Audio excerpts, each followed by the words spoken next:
আমরা সবাই জানি একটা প্রপার্টির ভ্যালুয়েশন ডিসাইড করে হচ্ছে লোকেশন আর রাস্তার উপরে। আজকে আপনাদেরকে এক্স্যাক্টলি এরকমই একটা জমি দেখাতে নিয়ে এসেছি দত্তপুকুর একদম স্টেশন থেকে মাত্র পায়ে হাঁটা 3 মিনিটের ডিস্টেন্সে। লোকেশনটা আপনাদেরকে বুঝিয়ে দেই। এটা হচ্ছে দত্তপুকুর গঙ্গাপুর বটতলা ব্যাংকপাড়া, তার একদম পাশে ডক্টর রমিত দে, খুব নামকরা একজন ডক্টর, তার বাড়ির পাশেই 2 কাঠা বাস্তু জমি দেখতে পাচ্ছেন। এই টোটালটা কিন্তু জমিটা আজকে দেখাতে নিয়ে এসেছে। আর এই হচ্ছে জমিতে ঢোকবার মেন 7 ফুটের ঢালাই রাস্তা। এটাই কিন্তু শেষ নয়, জমিটা ঢোকার বেসিক্যালি 2টো রাস্তা আছে। এই একটা রাস্তা দেখতে পেলেন, আর এই একটা রাস্তা কিন্তু এখানে দেখতে পাচ্ছেন সামনে থেকে একটা ট্রাক গেল দেখতে পাচ্ছেন। এই মাঝখান থেকে সরু যে রাস্তাটা দেখতে পাচ্ছেন 4 ফিটের, এই রাস্তা থেকে সামনে গিয়ে কিন্তু 40 ফিটের পিচ রাস্তা, যেখান থেকে আপনারা পায়ে হেঁটে 1.5 মিনিটে দত্তপুকুর বটতলায় মানে গঙ্গাপুর বটতলায় পৌঁছে যেতে পারবেন।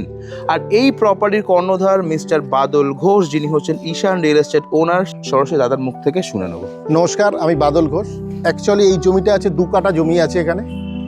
এই রাস্তা আছে 7 ফুটের একটা রাস্তা আছে, ইভেন এই একটা 4 ফিটের রাস্তা আছে।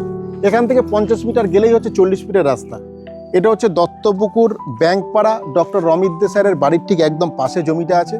এই জমিটার দাম হচ্ছে 14 লক্ষ টাকা। আপনি আসুন, ডাইরেক্ট কথা বলুন, ডাইরেক্ট আপনি জমি কিনুন, জিরো ব্রোকারেজে আপনি জমি কিনুন। টোটাল জমিটা আপনি পাবেন, টোটাল জমিটা বাস্তু জমি আছে। আপনি যদি মনে করেন এখান থেকে লোন নিয়ে জমি কিনবেন, আপনি লোন নিয়ে জমি কিনতে পারবেন, যেহেতু টোটাল পেপারস কমপ্লিট পেপারস আছে।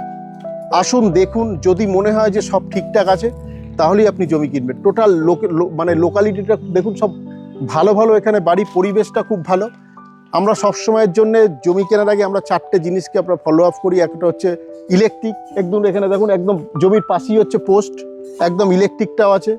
জল, রাস্তা আর পরিবেশ, একদম দায়িত্ব নিয়ে বলছি 4টে একদম ভালো মতো আপনারা পাবেন। এটা একদম দত্তপুর ব্যাংকপাড়া ডক্টর রমিত দে স্যারের একদম বাড়ির পাশেই হচ্ছে এই জমিটা আছে। আপনারা আসুন দেখুন, যদি মনে হয় যে সব ঠিকঠাক আছে তাহলেই আপনি জমিটা নেবেন। নমস্কার।